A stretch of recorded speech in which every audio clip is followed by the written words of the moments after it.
Inspiring. Innovation is key to the future industry. Things in a world of the structural engineer, which is the shrinkage in both early edge and long term. Trying to reduce our carbon emissions in construction. That's the biggest question for all design companies. Everybody wants to go safely. I believe with no doubt that establishing, maintaining and boosting trust, synergical collaboration. Once you start to deliver and you see the results of your work and you are proud of that result, that makes you really happy. I am a director of industrial projects. We are doing in Poland and in the rest of the Europe as well, mostly industrial design for of the steel structures, as well as execution drawings and the execution designs for the bridges. Here at NOVO, I was a lead structural engineer for the whole structure of the main building. What do you see? What will the future demand in relation to gigafactories, and what is the pressure that is being put on engineering solutions for the future? The point of gravity here is orientated towards the adjustment possibility. We have ongoing changes during the whole design project, this design part, as well as during the construction. So even though we started the construction, it's still the project for the process or for the MEP parts, it's still ongoing. All solutions used in the design should be possible to modify later on. The most complicated part is to keep them cost effective with being possible to adjust later on. How do you balance those pressures of the demands of fast delivery, but engineering structural integrity? So that's the biggest question for all design companies. I think all of the design companies struggle with that point. We at Jakosta try to, first and foremost, we use the newest software to be able to react fast and quick. And we try to keep the solution relatively simple so we can later on adjust them relatively quick.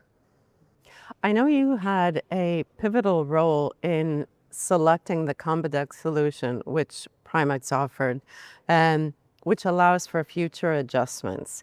Tell me, what was it that made you understand that you wanted this type of a solution? So there was few points. Initially, we wanted to introduce a composite structure instead of standard concrete slab on the steel profiles, in order to have a significant impact on the overall tonnage of the structure. Nevertheless, at the same time, it was crucial to keep in mind future adjustment, as I've said earlier.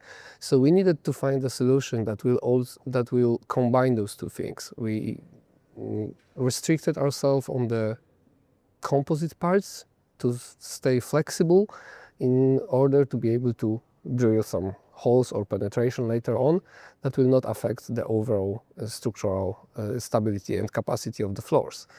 What would you say? Explain to someone who doesn't have experience in this, but is possibly considering a large-scale build.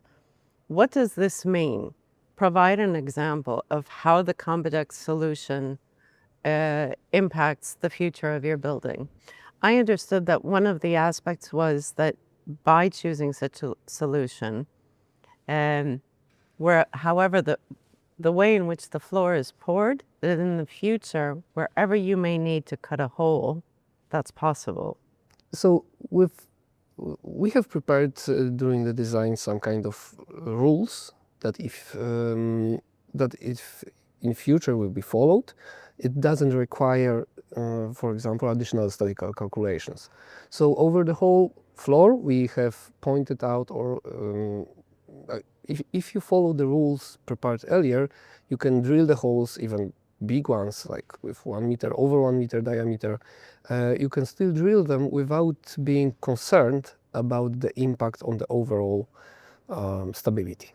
So Usually you would need to reach out to structural engineer so he can double check the calculation, run them again, and then either confirm it's possible or reject it. But here we were prepared for that, and with the manuals that we prepare, there is no need to extend that process. It can be much quicker implemented. And speed is key, isn't it? Like always in industrial. And how has Primekss's technical input shaped your engineering choices? So, because we use the fiber concrete here for the slabs as well, we are able to use the fact that there is a different dehydration curve for this kind of concrete than we usually have. So by modifying the structure of the concrete, we are able to minimize the effects of the shrinkage in the slab, which allow us to reduce the amount of expansion joints that we would need to provide, which have directly impact on the overall costs. Mm-hmm. And in this project, what would you say, what was a moment where you said, this is why I do what I do? Well, for sure, once the first steel elements arrive on site and we could inspect them and go see them close by, that was really something that always hit me. And once that structure reached over 30 meters in high, it makes really great impression. Any final words about this project, which you can say, which makes NOVO so different from anything else? Well, from my point of view and from my experience, I would say that that the NOVO team was extremely open to innovations. We took those decisions that were brave in some parts together, not only relying on one of the parties here. So it was really close collaboration between us, and I think both teams feel very secure in that, and that allows us to have the results that we've got.